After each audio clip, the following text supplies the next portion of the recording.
हरे कृष्णा, राधे राधे। हम सभी साधक परम पूज्य श्री भरत जी का जीवन चरित्र श्रवण कर रहे हैं। आज का प्रसंग है, चित्रकूट में अपनी बेटी सीता को जब देखा जनक जी ने। पुत्री पवित्र किए कुल दो। हे रघुकुल के कुल गुरु, आपको सिर ध्वज विदेह का प्रणाम। मिथिलापति श्री जनक जी ने आकर सबसे प्रथम वशिष्ठ जी को प्रणाम किया था। आपको अब सूचना मिली है मिथिलापति? वशिष्ठ जी ने अपने हृदय से लगाते हुए जनक जी को कहा। नहीं, मेरे पास तो तभी सूचना आ गई थी जब महारानी कैकेयी ने चक्रवर्ती महाराज से 2 वरदान मांग लिए। हृदय दग्ध हो गया था ये सुनकर कि श्री राम को वनवास मिला। दूत ने आकर सूचना दी थी ये। तब मैंने विशेष गुप्तचर भिजवाए थे। अवध के राजमहल में क्या क्या गतिविधि चल रही है ये जानकारी लेने के लिए। क्षमा करें सूर्यवंश के कुलगुरु, विशेष समय में परिवार में भी गुप्तचर लगाए जाएं, ये राजनीति कहती है। और हम जनकपुर वासियों के लिए ये अत्यंत दुखद घटना थी। उनकी प्यारी बेटी बहन सब यहीं थी। कुछ समय के बाद ही उन गुप्तचरों ने हमें सूचना दी कि श्री राम वन के लिए चल दिए हैं। फिर कुछ ही दिन में ये सूचना हमें मिलती है कि महाराज ने अपना शरीर त्याग दिया। ओह, हम लोगों के हृदय में तो मानो वज्राघात ही हो गया था। फिर हमारे गुप्तचर ने हमारे पास सूचना भिजवाई कि भरत अपने ननिहाल से अवध आ चुके हैं। वशिष्ठ जी को सारी बातें बता रहे हैं महाराज जनक जी। फिर कुछ ही दिनों में ये सूचना आई कि भरत तो अवध के समस्त समाज को लेकर चित्रकूट के लिए निकल रहे हैं। बस उसके बाद हम लोग भी मिथिला से निकल गए थे। वशिष्ठ जी को ये बातें बता ही रहे थे, महाराज मिथिलापति के सामने श्री राम को देख लिया। श्री राम को जब अपने सामने देखा जनक जी ने तो नेत्र सजल हो गए थे। प्रणाम किया श्री राम ने जनक जी को। अपने हृदय से लगा लिया था विदेह ने।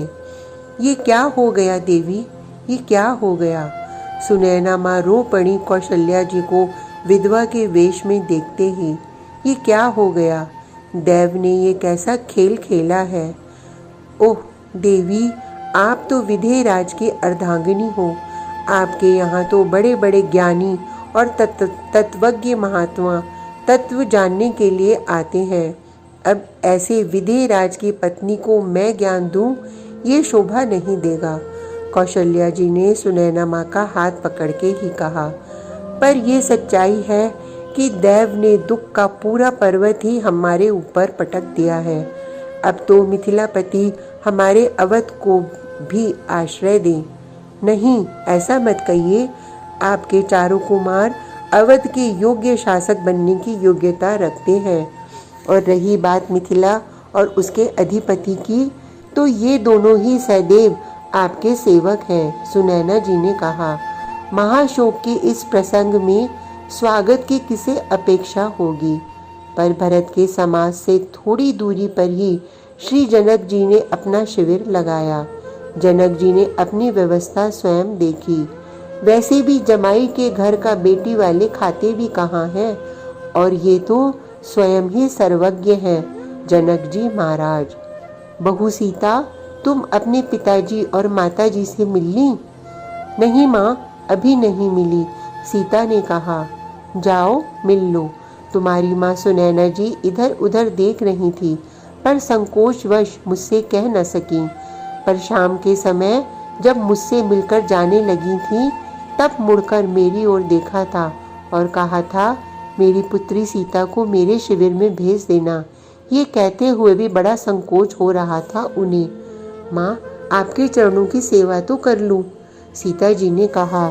नहीं बेटी, जाओ, मेरी सेवा तो होती रहेगी, पर अपनी माँ की सेवा, जाओ मिल लो।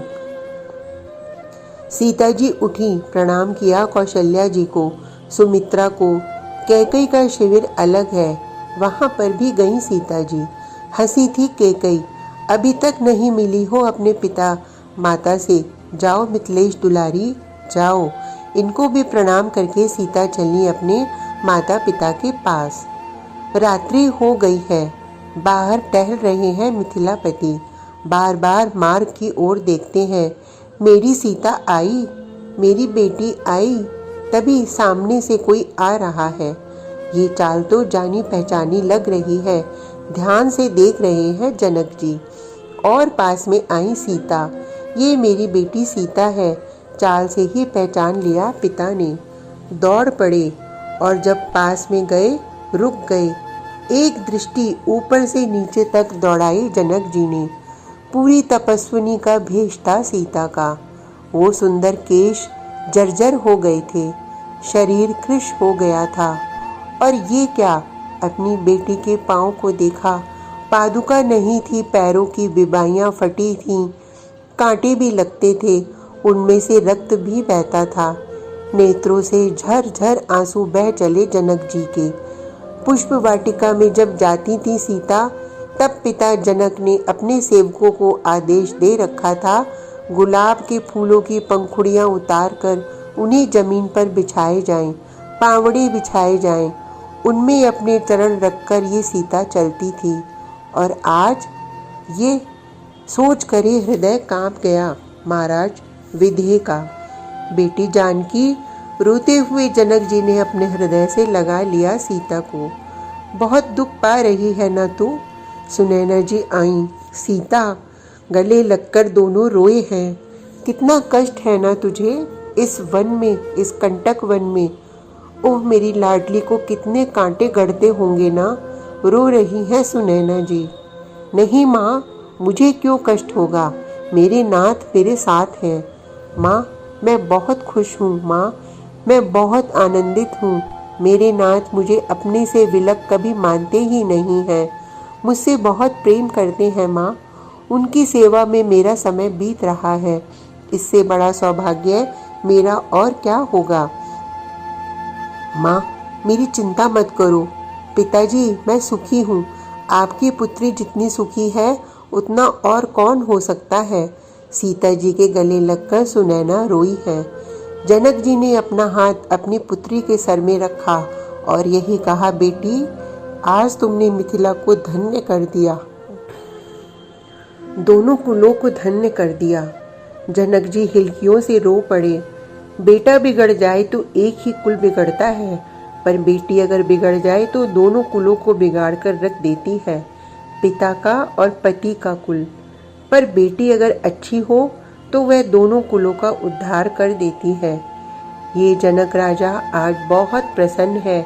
जा बेटी, अपना सेवा धर्म मत छोड़। इससे बड़ा और कोई धर्म नहीं है। तुमने आज अपने पिता की छाती चौड़ी कर दी। धन्य पुत्री सीता, तुम धन्य हो। इतना कहते हुए जनक जी अपने शिविर में चले गए। जाते हुए अपने पुत्री को देखने की हिम्मत भी नहीं थी जनक जी में। सुनैना देखती रही और सीता चली गई। आज का प्रसंग इतना ही। कल तक के लिए हरे कृष्णा, राधे राधे।